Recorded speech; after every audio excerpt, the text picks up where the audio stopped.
once more. One more time, welcome to our seminar time, this space where we can grow, we can learn.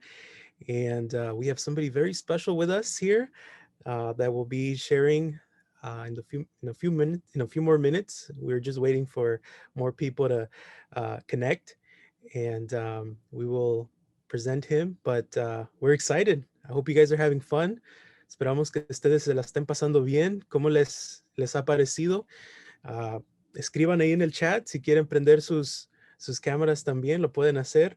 Escríbanos, algo lo que más les haya gustado. What is one thing that you have enjoyed the most from this experience? It's something new for all of us, right? We are online. It's a virtual experience. So let us know, what is one thing that you have enjoyed this weekend so far? ¿Qué es lo que has disfrutado esta semana, este fin de semana? ¿Qué es lo que más te ha gustado de este programa? We will begin shortly. My name is Hugo. I am your host.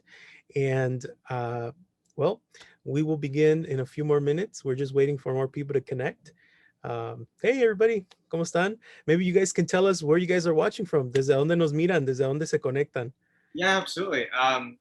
We're both from Chicago. We belong to Blue Island Seventh-day Adventist Church. Hey, awesome. Awesome. Well, welcome. And we're just here just sharing what are some of the things that we've enjoyed about this weekend experience. Would you like to share maybe one or two things, what you've liked? I really liked the worship service. The singing was really nice. I really enjoyed that. Yeah, I also really appreciate how flexible everyone has been given the circumstances. It's very difficult to be doing all this via the internet, but it's coming out pretty well. Yeah, awesome. Well, thank you so much for being here with us. Tenemos también a Jonathan, Elizabeth, Liz, Veronica, Paola, Iglesia Adventista. Help me pronounce that. Well, welcome everybody.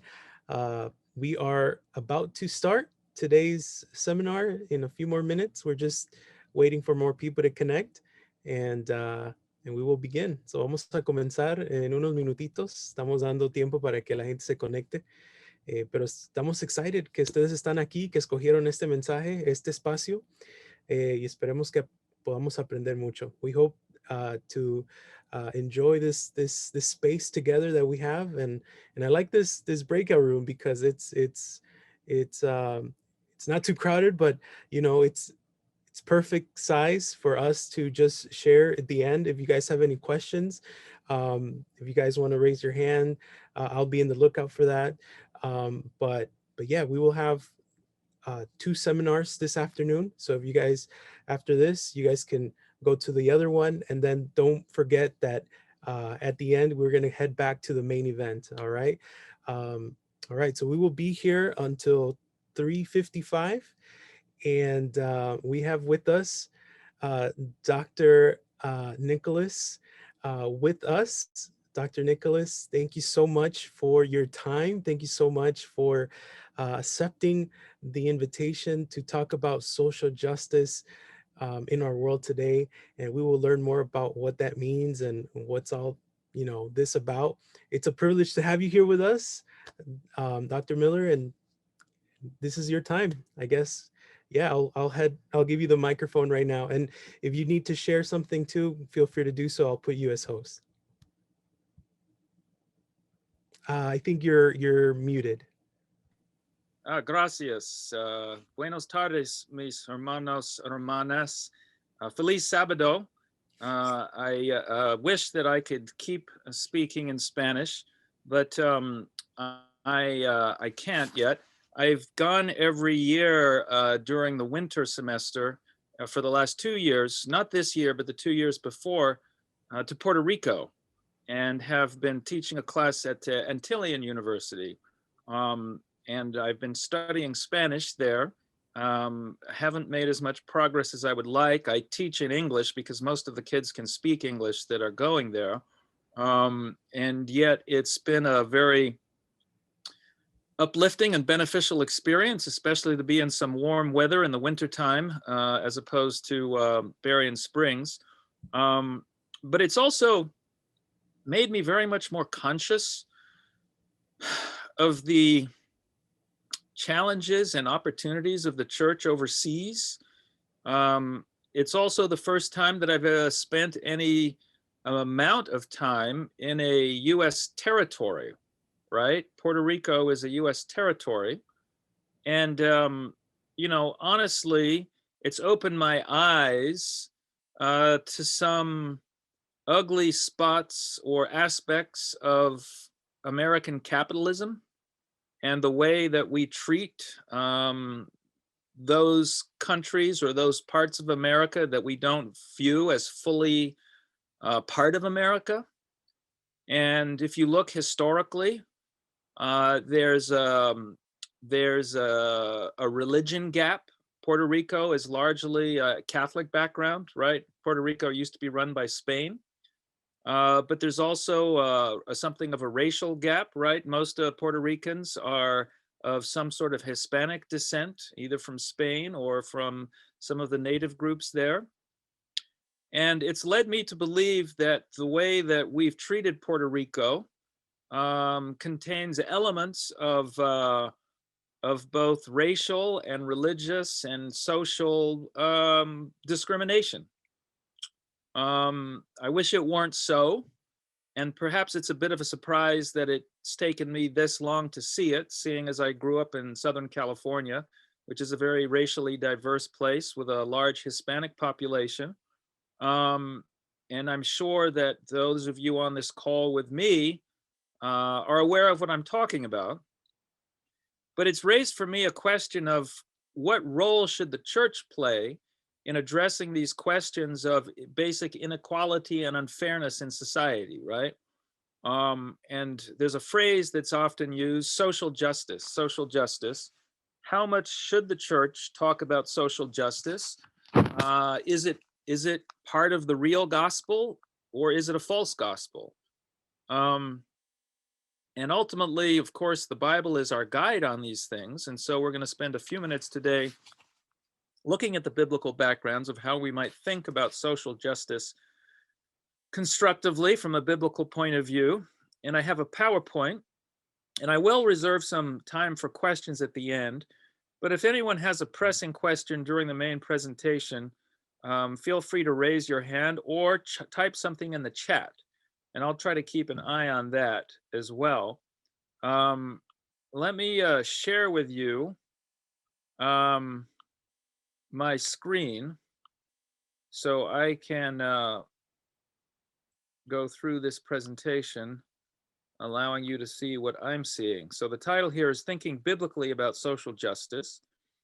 And really, there's competing views in the Adventist Church on this, and probably competing views in your own community. I used to think, probably the Hispanic community would be very open to ideas of social justice because of their experiences, but I've discovered a real split. Some of my Hispanic friends are deeply sensitive and sympathetic to it, but others, maybe because of the prevalence of liberation theology in Central and South America, view it as a very dangerous, even Marxist idea. And so you have two groups, two extremes within the church. One group may view it as kind of, it is the gospel, it's the new gospel. Christ ministered and served the poor and marginalized. The gospel is good news for the poor and the marginal, and therefore the gospel must focus on combating social oppression. But then there's the other side that says, no, it's the false gospel. Christ came to give people new hearts, to convert them, to make them loving people. He didn't come to change or challenge social systems. And therefore, social justice is the gospel of socialism and Marxism, which is a counterfeit or a replacement of the conversionary gospel. So which is it? And I think a good place to start is sometimes there's a lot of confusion over what we mean by social justice, right? I mean, you could define it in a way, so it was a kind of communism and Marxism.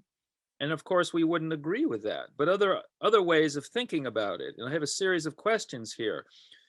What is your view of social justice? Is it primarily about treating people better and kinder and fairer as a personal matter?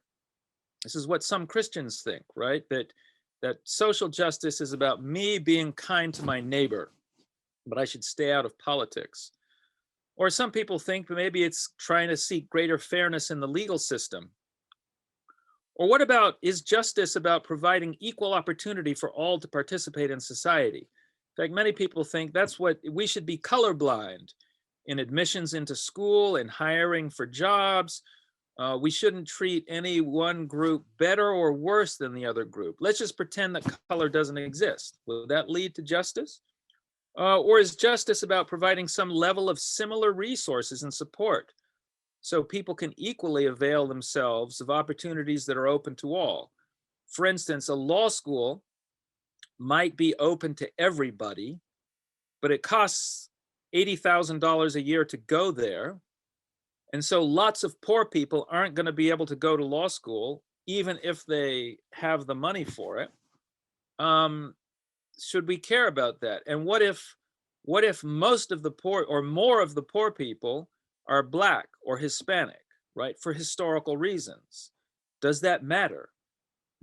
Have we done our job if we merely legally allow everyone to apply to that law school? Or is there some element of justice which says, and you need to provide poor groups, especially minority groups, with greater assistance so they can get there? And that's where things become controversial. So in looking at this, again, I'm very interested in what the Bible has to say. And the Bible cares about justice. Famous verse, Micah 6:8, he has told you, O man, what is good, and what does the Lord require of you but to do justice, to love kindness, and to walk humbly with your God. So if there's three fundamental things God is asking us to do, he wants us to be spiritual and connected with him. He wants us to be kind to the people we come into contact with, which is in a sense, this more personal kind of helping people where I can. But there's this element, no, God wants you to do justice as well, right? Which is something beyond that, which is something more than that. But what is justice? And how does the Bible understand it?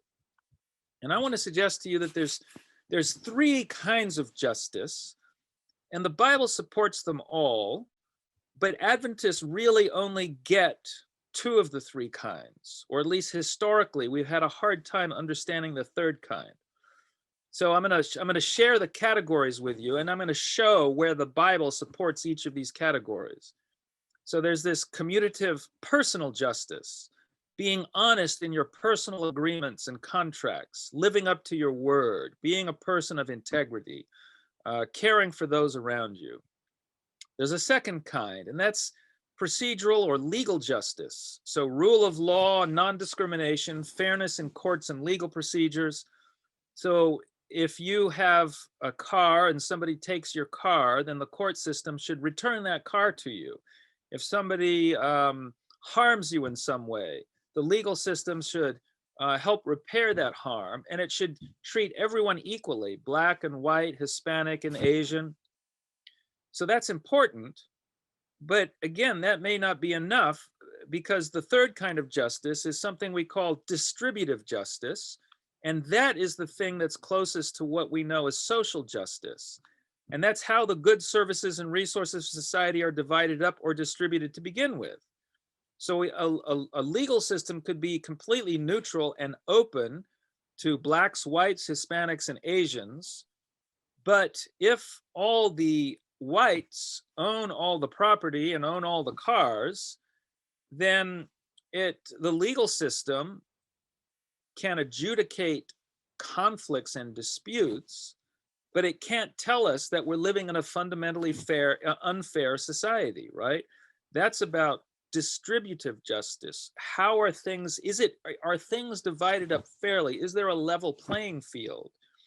And Adventists, I would put to you, appreciate these first two ideas of justice, but this third idea is something that we often struggle with understanding. And therefore, it's important to look at the Bible. I don't know if anyone here plays basketball or any of this illustration works on any kind of sport, right? To illustrate these three kinds of justice. Personal justice is you shouldn't cheat in the game, commit flagrant fouls, you should play with good sportsmanship, right? And then there's procedural or legal justice. The referee shouldn't favor one team or player over another. They should call the same fouls on both teams. They should be fair. But distributive justice says the teams that are playing each other should be balanced, right? If you had a men's college team playing a girls' high school team, it doesn't matter how fair the referees call the game, the men's college team is always going to win, except under some extraordinarily weird circumstances, which I can't imagine. But the point is that distributive justice is about this larger question of, is the playing field fairly divided up? You know, are we having a fair competition or a fair system at the very beginning? So the Bible speaks to all three of these kinds of justice. Here's some text on the commutative personal justice. You shall do no wrong in judgment, in measure of length or weights. You shall have just balances, just weights. In other words, you're not going to cheat your neighbor in buying or selling things. He who swears to his own hurt does not change. You keep your bargains and your contracts. Behold, the wages of the laborers who mowed your fields, which you kept back by fraud, are crying out against you. And the cries of the harvesters have reached the ears of the Lord of hosts. So there's a question of personal honesty and integrity, and the Bible supports and endorses this. Also, the Bible supports ideas of procedural legal justice.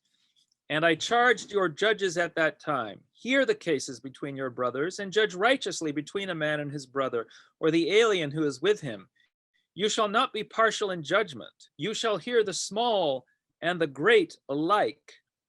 There should be fairness in application of the law, not favoring the rich or the poor, the native or the foreigner. And in some ways, this procedural legal justice is in, I don't know if tension is the right word, but it differs from distributive justice in that that legal justice says that you should be blind as to whether someone's rich or poor. Like when you go into court, if a poor man's stealing from a rich man, it's still stealing. We don't say, oh, well, he's rich and he's poor, so he can do that. The law has to be blind, and it has to say, no, what's the legal right here? But things change a little bit, right? There's a limit to legal procedural justice. There's a French saying that goes like this: the law in its majestic equality and might forbids the rich as well as the poor to sleep under bridges at night. So how does that make sense? So rich people are forbidden from sleeping under the bridges just like the poor people. But how many rich people want to or need to sleep under bridges, right?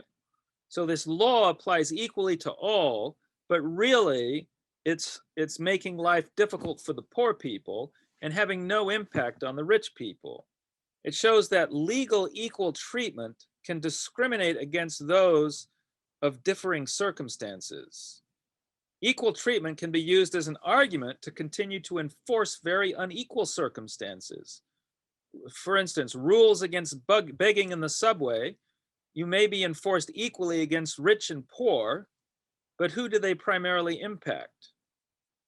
In some ways, the equal protection of the law tends to preserve the status quo, but what if the status quo itself is unfair?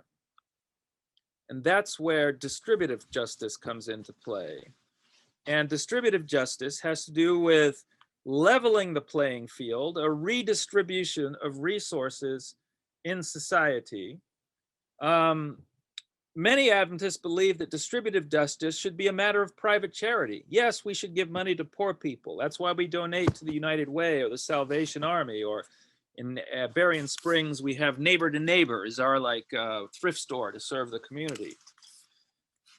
And reactions to political attempts to redistribute resources range from cries of socialism to communism, which is what many evangelicals think about Obamacare, you know, the medical care program and other programs to help poor people. But the Bible has a different view of the matter.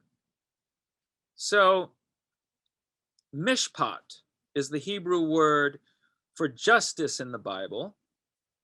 And there's another word, sadak, which means righteousness. And they're overlapping ideas.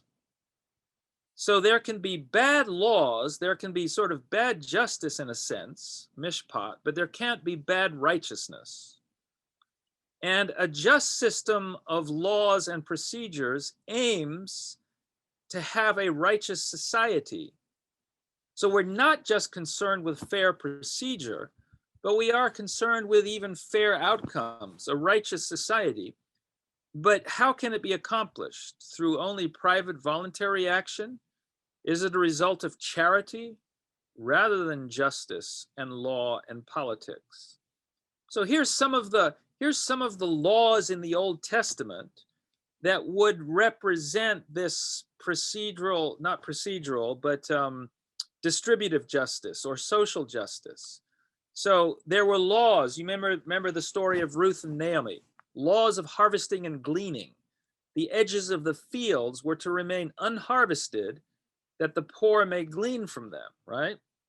So this was a government enforcement of the use of private property to help the poor in the community. Now, it didn't create a level of dependency in the poor, right? The poor still had to go and glean the fields and work to get this food.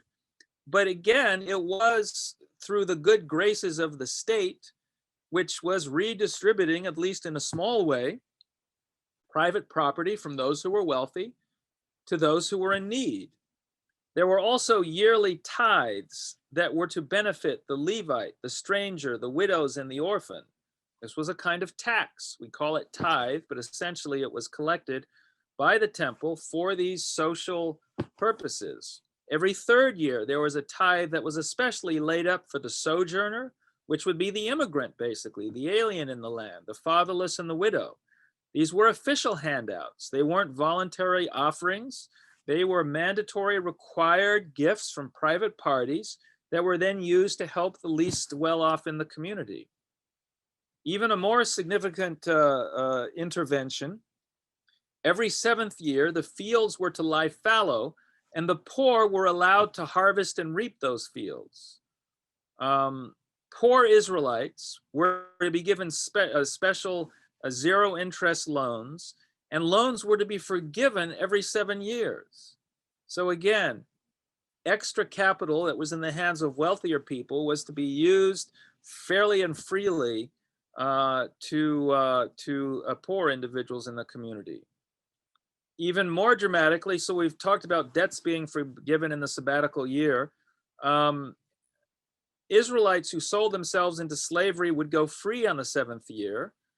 And upon being freed, the former master was required to give him liberally out of your flock, out of your threshing floor, and out of your winepress.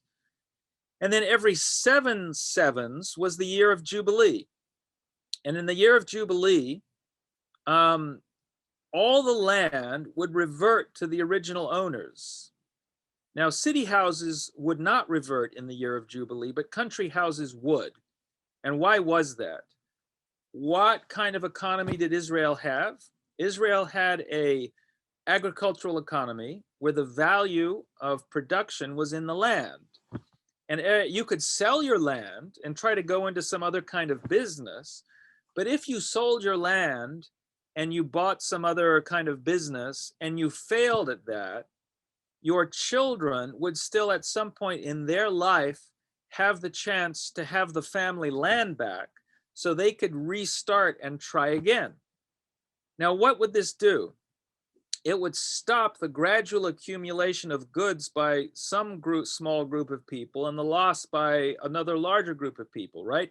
Every 50 years, you would have a kind of reset of assets and resources so that no family, one generation may behave stupidly, but the next generation would get another chance to try again and to try better and to do better.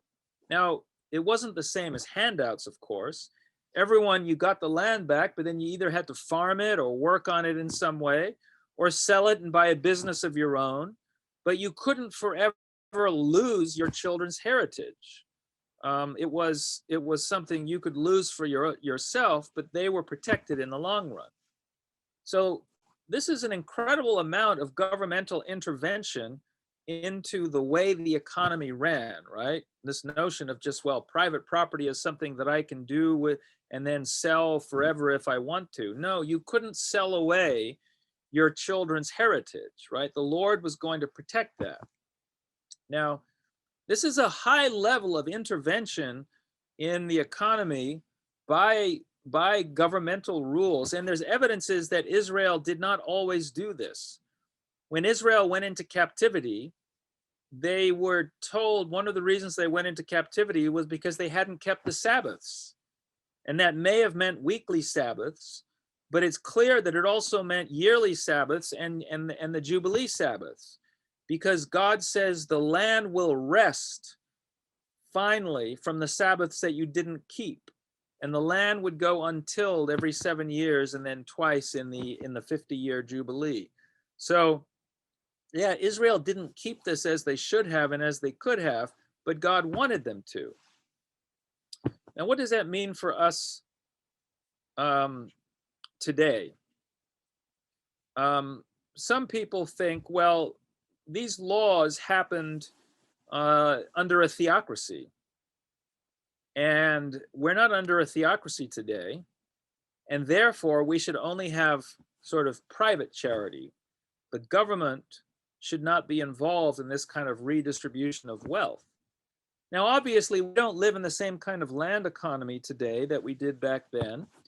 And you can't apply the laws directly over. But I think that the principles involved are universal. Other nations are chastised and punished for their poor treatment of the poor, including Sodom and Gomorrah. Here's Ellen White had something to say about this. When my students say, oh, these laws can't be carried out today because it was a theocracy then, Ellen White believes that if these principles were carried out today, we would live in a much better world. Let me share this amazing quote with you from Patriarchs and Prophets. If the law given by God for the benefit of the poor had continued to be carried out, how different would be the present condition of the world, morally, spiritually, and temporally? The principles which God has enjoined would prevent the terrible evils that in all ages have resulted from the oppression of the rich toward the poor, and the suspicion and hatred of the poor toward the rich. While they might hinder the amassing of great wealth and the indulgence of unbounded luxury, they would prevent the consequent ignorance and degradation of tens of thousands whose ill-paid servitude is required to build up these colossal fortunes. They would bring a peaceful solution of those problems that now threaten to fill the world with anarchy and bloodshed. Haven't we seen that in our own nation over the last year? Have we been concerned about anarchy in our streets, about riots and demonstrations and fires, right? And all of this is driven, at least in part, by deep senses of injustice and unfairness about the running of our legal system, about the distribution of our property, right? All the things that the Bible points towards as saying we should run society to keep the gap between the rich and the poor less severe. And we should make sure people have adequate access to the means of production, which in our day and age would be education and access to technical and industrial knowledge. That we've ignored these things. We let people just deal with things privately. And now we have problems that threaten to fill the world with anarchy and bloodshed. Elsewhere, Ellen White says, the plan of life that God gave to Israel was intended as an object lesson for all mankind. If these principles were carried out today, what a different place this world would be. What has been the effect of not carrying out these principles? In 1915, in what historians call the Gilded Age, an era in which the Rockefellers and the Carnegies dominated American industry, the richest 1% of Americans earned 18% of all the income. In the 30s and 40s, with the rise of the New Deal, this figure dropped to 10%. So wealth became more equally distributed across the country. But in the 1970s and 80s, especially during the Reagan Revolution, things began to change. And by 2007, the top 1% accounted for 24% of all income, a worse number than in the early 20th century during the Gilded Age. There's a wealth gap. Just prior to President Obama's 2014 State of the Union address, studies showed that the top wealthiest 1% possessed 40% of the nation's wealth, the next 19% owing 50%. 400 Americans have more wealth than half of all the other Americans combined. The average employee needs to work more than a month to earn what the CEO earns in 1 hour. And things have just gotten worse in more recent years. When I was growing up in America in the 1970s, America was one of the most equal nations in terms of wealth and income. But in the last 30 years, it has become one of the most unequal and is in par with countries like Cameroon, Madagascar, Rwanda, Uganda, and Ecuador. We have dramatically changed. So here's a visual image. If the US landmass were divided like US wealth, 1% would own this, fairly huge chunk of the West, 9% would own this, 30% would own this, and 40% would own that little red dot in Texas, right? So it shows the kind of way that America has tended. And I think we can see the instability and the riots that we've had in society over the last year, the demonstrations, a growing reaction to this level of unfairness. Now, Ellen White was not a supporter of socialism or Marxism, the idea that everyone has to have exactly the same. Here's a good quote in Patriarchs and Prophets. There are many who urge with great enthusiasm that all men should have an equal share in the temporal blessings of God. But this was not the purpose of the Creator. A diversity of condition is one of the means by which God designs to prove and develop character. Yet he intends that those who have worldly possessions shall regard themselves merely as stewards of his goods, as entrusted with means to be employed for the benefit of the suffering and the needy. So there is room for private charity, for rich people helping poor people. We shouldn't expect the government to do all our good deeds for us, but there's certainly a role for the government to play as well. Attention should be given to the establishment of various industries so that poor families can find employment. Carpenters, blacksmiths, and indeed everyone who understands some line of useful labor should feel a responsibility to teach and help the ignorant and the unemployed. So what can be done? I've gone through some biblical ideas and theological ideas, and then some modern day statistics. And so here's just a list of ideas to help the poor directly. We at Andrews, as employees, many of us donate to the United Way. We give things to neighbor.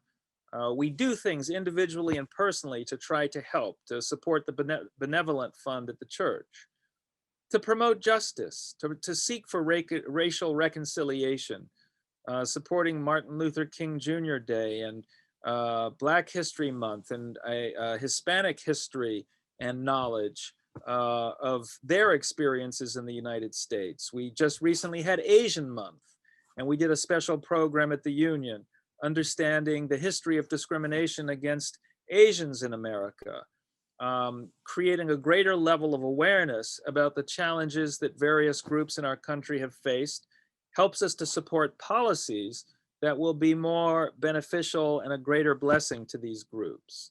And I think that if our prophet can write in her books, Patriarchs and Prophets, for instance, about the importance of these principles of economic equality and the nations taking them seriously today, then surely we can, in our role as Christian citizens, support. And I think some of the most critical issues are educational benefits for minority groups. The Adventist Church runs an educational system, which many of us sacrifice for, either by teaching or sending money and our children to. And these private schools actually help minority groups at a higher percentage, often than public schools. More of them enrolled, and the ones that are enrolled do better upon graduation. We can support political programs that will bring more educational benefits to a broader group. Many of our states, your funding of education depends on the zip code you live in, right? It's not done at a statewide level. And if you have a poor zip code with lots of minorities, they have poor schools. And the zip code next door with very rich people have wonderful schools. And there needs to be greater equity at the state level to provide funding and to share it more equally in the community. I think Christians can care about that.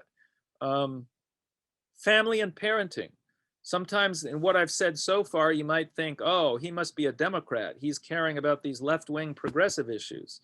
But actually, one of the key factors in success in school and education and employment is the state of the family and whether children have both parents at home or whether they're being raised by single parents, mostly mothers, right? Protecting the family unit, promoting marriage, promoting the goodness of marriage and the sanctity of marriage, which really are more conservative, almost Republican kinds of issues. But I think as Adventists, we need to embrace the good ideas and the important ideas on both sides so that we're seen not as supporting a particular political party, but that we're supporting the biblical principles about bringing fairness, that both sides understand some of these principles, but we can help pull them together in a unique and helpful combination. Christ says this is an important work.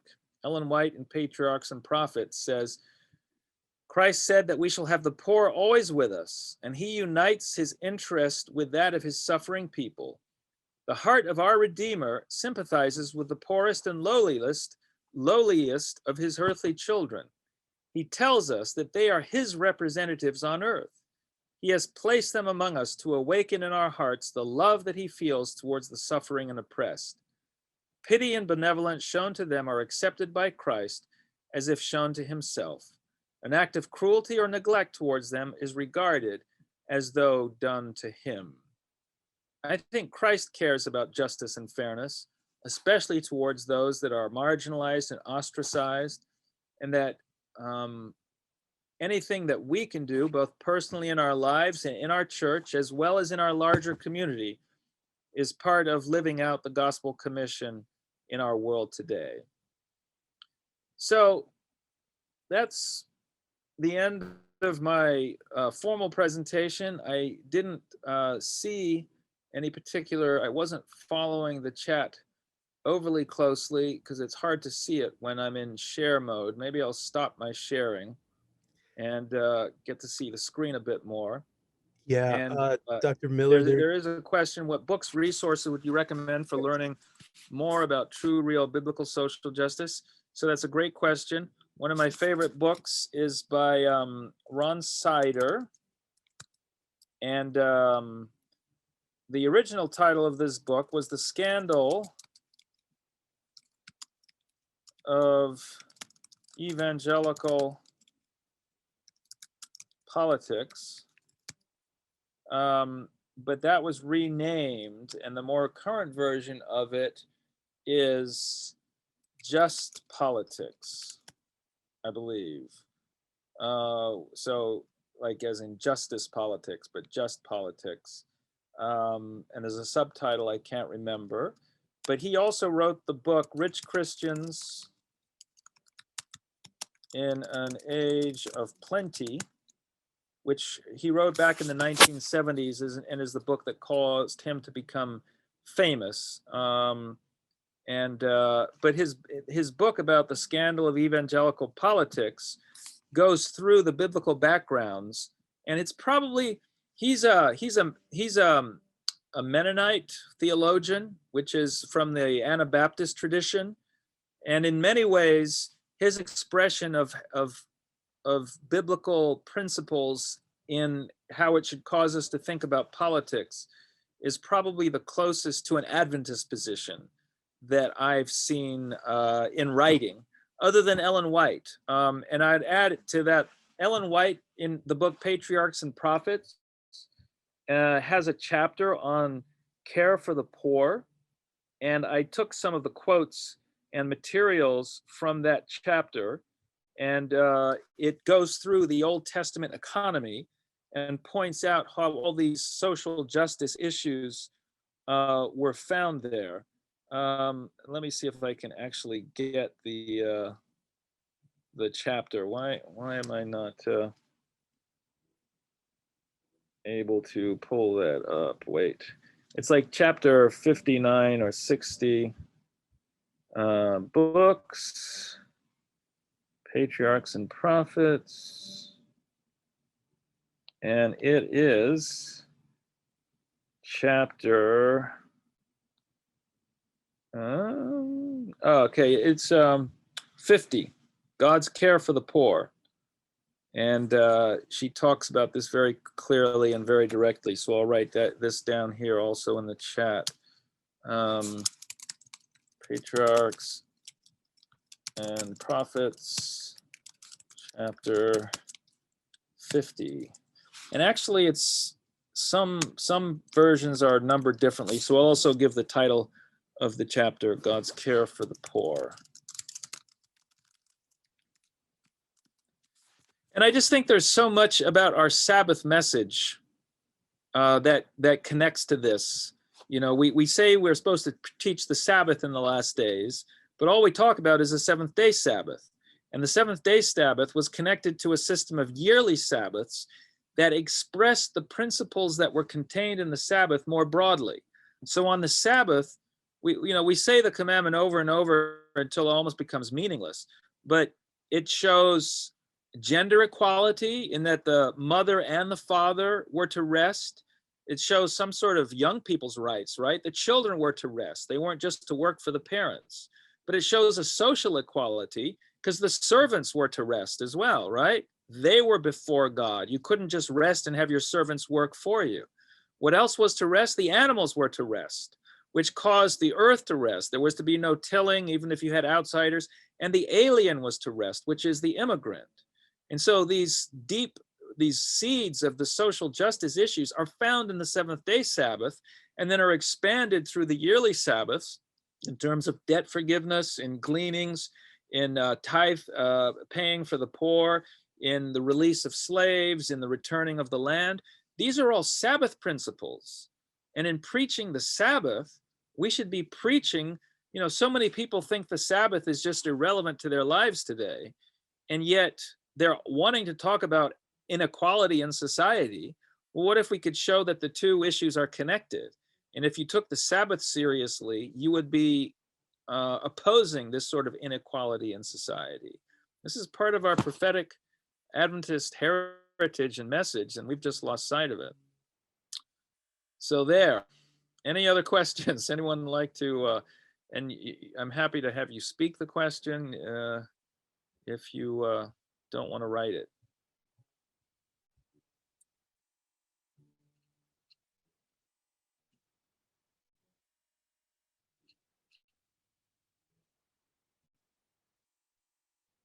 Well, we've got I think we have to get out of here in 2 minutes, host.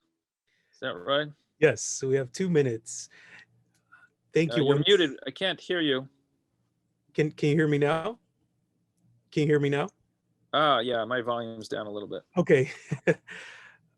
Dr. Miller, well, thank you so much for being here with us and just, explaining it in just simple terms what it is. And I know it's a big topic. We could go on, but unfortunately we're limited in time. But also thank you for the resources and thank you for breaking it down because like you mentioned, the Sabbath has, there's some sort of relationship with what's social justice and how it correlates with everything else. So thank you for breaking it down for us in lay terms. And we just want to end with a prayer. So if you don't mind, Dr. Miller, if you don't mind having a short, quick prayer for us. Sure. Yeah, I'd be happy to.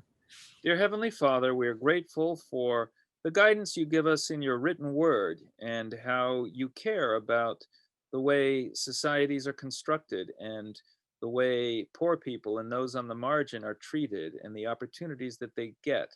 And as Christians today, help us to see our personal connection and responsibility with these things, and help us to be better church members and neighbors and better citizens in engaging and showing how the gospel that we've got and the Sabbath message that we have should help us deal practically with the controversial issues and the questions that people are asking all around us.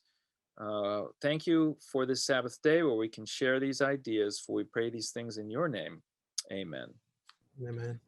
All right, everybody. Well, thank you so much for joining us. So we're going to have a 5-minute break. And remember to go to that email that has the different links of the different seminars, and you will be able to choose your option number 2. Okay, and then remember, after you're done with the next seminar, go back to the main event link, and we hope to see you guys there. So just to read a few comments here in the chat, Veronica Rivas is saying, thank you so much. Love the talk. Elizabeth is also saying thank you. Well, thank you all too for joining us. Great. Thank you. Jonathan is also saying thank you. Nice to be with you all today. God bless.